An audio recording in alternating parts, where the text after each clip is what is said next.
there, everybody. It's Mike DeLisio with another Dice Tower Daily Unboxing. Today, we're going to be taking a look at Shards of the Jaguar, and that's a very intriguing cover here.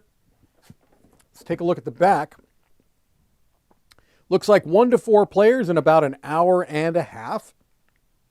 In ancient times, a mighty warrior defended our tribe against all threats. One day, a most mysterious enemy, a dark spirit, threatened our people. It says that Shards of the Jaguar is a competitive dungeon deduction game which requires both strategic and tactical thinking. Try to anticipate what the others will do and set clever traps against them.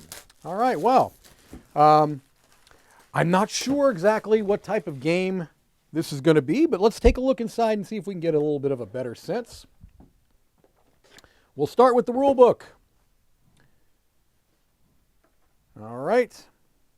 So it says here that the game has 2 versions, a basic game and a full game. And it says if you're playing it for the first time, they strongly recommend you start with the basic game and then you work your way into the full game if you choose to do so afterwards. Here's our components.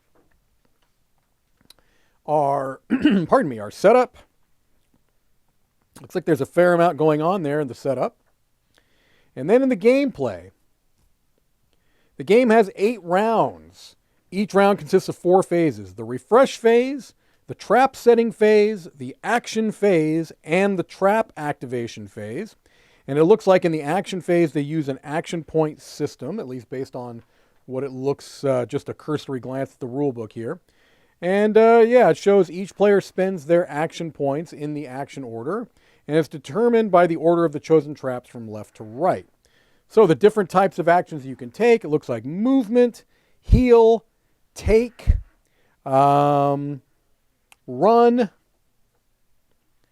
and I think that's it. We've got amulets, and then they've got a round example here. And it says the game ends after the escape phase after the 8th round. And then they show how scoring works. And then they've got special rules depending upon the game player count. All right. This is for the advanced game, these chapters. And then you've got solo rules here as well. Explains how to play this as a solo game. Some symbology. And then a setup guide for the different boards. All right. Take a look here. So we've got some cardboard components. Some of them have punched out already. They seem to be fine. They may be, I don't know, they might be a little thin, but no, they seem to be holding up okay. But you see some of them have already punched out of the board here, so they're kind of in. There's looks like a fair number of pieces in here. So let's kind of just go through this a little bit step by step. Some of, like I said, some pieces have already kind of popped out there. Looks like we've got some kind of tracks here.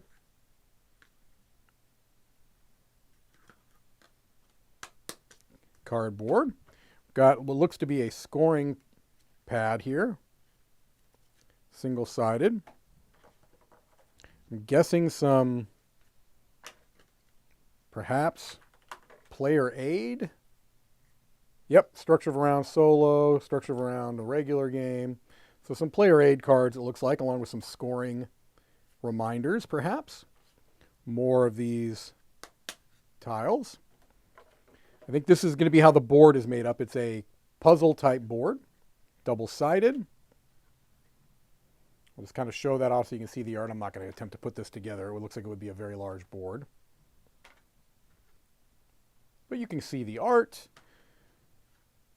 Things along those lines. There we go. There's more.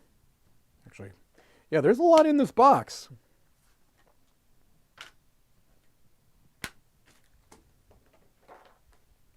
Tokens, tokens, tokens, spilling about. You see a large number of cardboard components. I imagine this would take up a fair amount of table space with all of this going on here. This looks like this goes together. Yeah, you can see how this goes into there, and then this goes into there. And then some more cardboard tokens at the bottom. So, again, a lot of cardboard here. It doesn't look like there are any cards involved in the game at all, and that becomes almost it's hard to find that anymore. It seems like most games have some type of cards implemented, but this doesn't appear to. There's also some other components here. We've got some acrylic kind of plastic gems, nice and shiny. Those are pretty. I'm going to move this just so I can toss those back in there. And we've got a large number of smaller ones. I'm not going to take those out of the bag. You can get the idea there. These to me, now this is probably because I'm an old man. When I see these, the first thing I think of is old school analog telephones, but they're probably more like, put them like this, I guess like little archways. All right, so different shaped, wooden shaped pieces, nice and chunky. We've got other wooden shaped bits here in different colors. All right, so custom wooden components.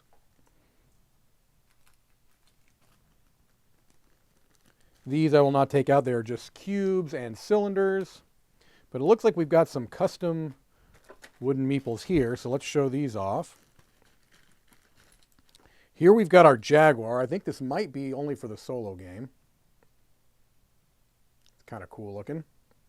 And then I'm guessing these are the player pieces, so let me kind of get these lined up so you can see those.